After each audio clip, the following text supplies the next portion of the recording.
De maneira, já nós mencionamos na nossa edição de notícia, a reemplaçar a maioria cruzada ou fluxo de tráfego ronda nos islas para retorno, seja grande ou chiquito.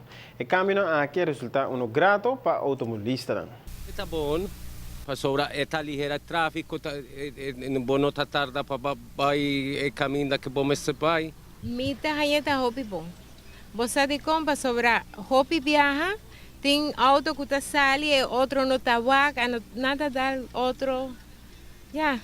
Constantemente tem dalmento de auto na esquina aqui.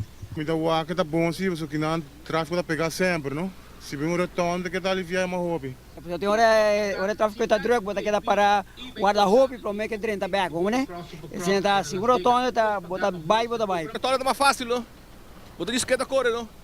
Bota de para o ar, diz vai, bota siga vai. Para o que está trata é retorno novo para posta bom, em geral, é bom bini. Você bota flow ali, não quer parada guarda, manda para a hora na boca, é bom. Tá mais fácil para passar a rotonda, assim. Assim não há acidente. A mim há acidente aqui, né? Sempre que não tem virada aqui na para mudar o bom, sempre o tráfego que dá pegar, bom, não tem salida dos. Ou que não que retorno aqui, o tráfego abai, mas melhor assim. A cruza tão dolo para passar, o que não para cruzar. Tremendamente bom. Boa ideia. Tende que retorno bem.